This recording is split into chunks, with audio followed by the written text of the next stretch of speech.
नमस्कार, मैं हूं दिव्या। उत्तर प्रदेश की बड़ी खबरों में आपका स्वागत है। आज है 10 फरवरी, दिन सोमवार। खबरों की ओर बढ़ने से पहले जिन लोगों ने हमारे कल के वीडियो को लाइक और कमेंट किया था उनके नाम है संजय शुक्ला, रवि चौधरी, सुरेश विश्वकर्मा, सुखदेव कुशवाहा, एसके पांडे, भूरी सिंह, निशु सक्सेना, राजकुमार, प्रेम बाबू, ज्ञान सिंह, वीरेंद्र कुमार, शिव गोविंद श्रीवास्तव। अब एक नजर सुर्खियों पर। अपार आईडी की सख्ती में मिली छूट। महाकुंभ से संबंधित उपहारों की विदेशों में मांग। सोमवार को संगम में आस्था की डुबकी लगाएंगी राष्ट्रपति मुर्मू। उत्तर प्रदेश बर्थडे स्पेशल में आज बात होगी कुमार विश्वास की। चैंपियंस ट्रॉफी में भारत को लेकर पाकिस्तान का बड़ा बयान। चले बढ़ते अब तक की बड़ी खबरों की ओर विस्तार से। सीआईएसएफ कांस्टेबल ड्राइवर पदों के लिए करे आवेदन। सीआईएसएफ ने कांस्टेबल ड्राइवर पदों के लिए आवेदन प्रक्रिया 3 फरवरी 2025 से शुरू कर दी है। उम्मीदवारों को 10वीं पास और heavy motor vehicle, transport vehicle, light motor vehicle का ड्राइविंग लाइसेंस होना जरूरी है। आयु सीमा 21 से 27 वर्ष के बीच में होनी चाहिए।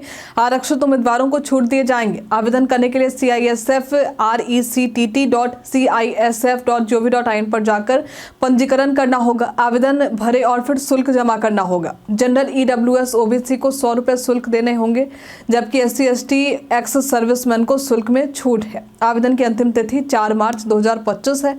और अधिक जानकारी के लिए आप इसके आधिकारिक वेबसाइट और अधिसूचना को देख सकते हैं। अपार आईडी की सख्ती में हुई छूट। उत्तर प्रदेश में शिक्षकों और कर्मचारियों के लिए अपार आईडी बनवाने को लेकर सख्ती में छूट दी गई।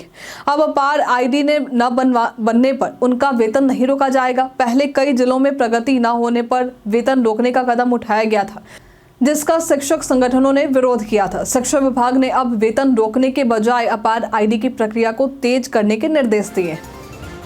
उत्तर प्रदेश बर्थडे स्पेशल में आज बात होगी कुमार विश्वास की। आज के दिन वर्ष 1970 में कुमार विश्वास का जन्म उत्तर प्रदेश के हापुड़ में हुआ था।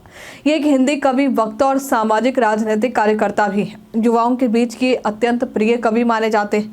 ये अपने सराहनीय कार्यों के लिए कई पुरस्कारों से भी सम्मानित हो चुके हैं, जिसमें काव्य कुमार पुरस्कार, साहित्य श्री आदि शामिल है।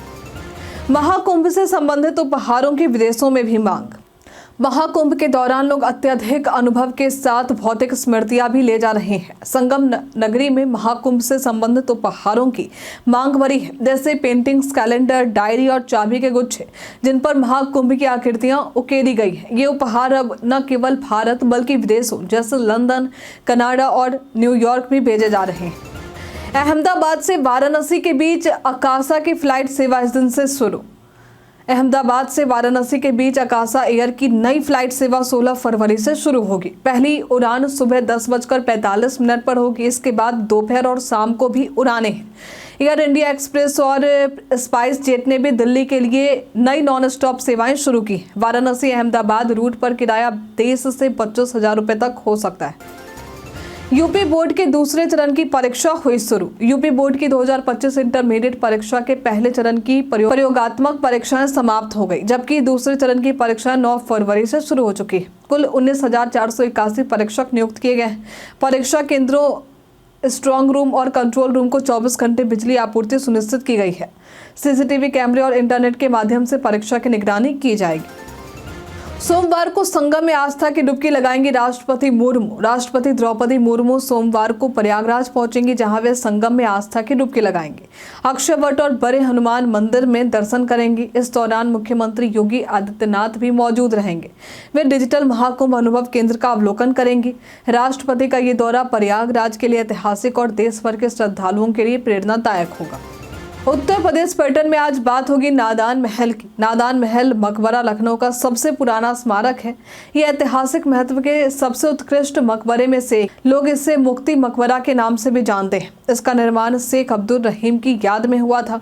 मुगल शैली की वास्तुकला में यहाँ सबसे उत्कृष्ट उदाहरणों में से ये एक है। आप कहीं भी घूमने की योजना बना रहे हैं तो यहाँ आ सकते हैं।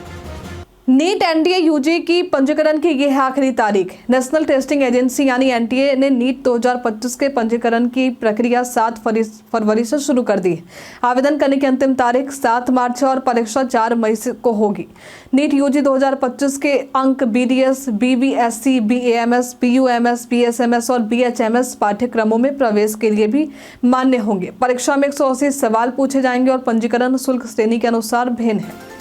इस दिन मनाई जाएगी होली। ब्रज की होली इस बार और भी भव्य होने जा रही है, जिसमें करीब 27 लाख श्रद्धालुओं के शामिल होने की उम्मीद है। फाल्गुन शुक्ल पूर्णिमा की रात होलिका दहन और अगले दिन होली मनाई जाएगी। बरसाना में करीब 8 लाख श्रद्धालु पहुंच सकते हैं। सुरक्षा के कड़े इंतजाम होंगे और प्रशासन ने होली को लेकर बैठक की योजना बनाई है। सहालग और महाकुंभ में होटलों का किराया 4 गुना बढ़ा। लखनऊ में इन दिनों सहालग और महाकुंभ के कारण होटलों में भारी भीड़ है, जिससे रेट 3 से 4 गुना बढ़ गए। 5 से 8 फरवरी के बीच कई 5 स्टार और 3 स्टार होटलों के कमरे के रेंट 30 से 45 हजार रुपए तक पहुंच चुके हैं। होटल व्यवसायियों ने बताया कि सीजन के दौरान रेट बढ़ाना सामान्य प्रक्रिया है, ताकि अधिक कमाई हो सके। सीनियर सिटीजन को ऐसे मिल सकता है confirm lower berth. Indian railway ने सीनियर सिटीजन के लिए लोअर बर्थ रिजर्वेशन के नियम बनाए, जो 60 साल से ऊपर के पुरुष और 45 साल से ज़्यादा की महिलाओं पर लागू होते हैं। सीनियर सिटीजन को ये सुविधा तब मिलती है जब वे अकेले या एक रिलेटिव के साथ सफ़र करते हैं। टिकट बुक करने समय कोटा का इस्तेमाल करना चाहिए और परिवार के साथ सफ़र करने पर सीनियर सिटीजन का टिकट अलग से बुक करना चाहिए। उम्र में कोई गलती ना करें और टिकट कम से कम 15 दिन पहले बुक करें। प्रदेश में आज का मौसम रहेगा शुष्क। उत्तर प्रदेश का मौसम धीरे धीरे शीत ऋतु से ग्रीष्म ऋतु की ओर बढ़ रहा है। पश्चिमी विक्षोभ का असर समाप्त हो चुका है और तेज हवाओं की गति भी घट चुकी है। आने वाले दिनों में तापमान में वृद्धि होने की उम्मीद है, जिससे मौसम गर्म रहेगा। आज का मौसम शुष्क रहने की संभावना है। सिंगापुर पासपोर्ट सबसे ताकतवर, भारत 80वें स्थान पर। हेनलैंड पार्टनर्स पासपोर्ट इंडेक्स के अनुसार सिंगापुर का पासपोर्ट अब दुनिया का सबसे ताकतवर पासपोर्ट बन चुका है, जिससे 193 देशों में वीजा फ्री एंट्री मिल सकती है। भारतीय पासपोर्ट 80वें स्थान पर है, जिससे 56 देशों में वीजा मुक्त प्रवेश मिलते हैं। अफगानिस्तान का पासपोर्ट सबसे कमजोर है, जिससे केवल 25 देशों में वीजा फ्री एंट्री मिल सकती है। सिंगापुर के बाद दक्षिण कोरिया और जापान का पासपोर्ट दूसरे स्थान पर है, जबकि तीसरे स्थान पर 7 देश, जिनमें स्पेन, जर्मनी और इटली शामिल है। बैंक यूनियन ने की मार्च में हड़ताल की घोषणा। United forum of bank unions यानी यूएफबीयू ने 24-25 मार्च 2025 को 2 दिवसीय राष्ट्रव्यापी बैंक हड़ताल की घोषणा की।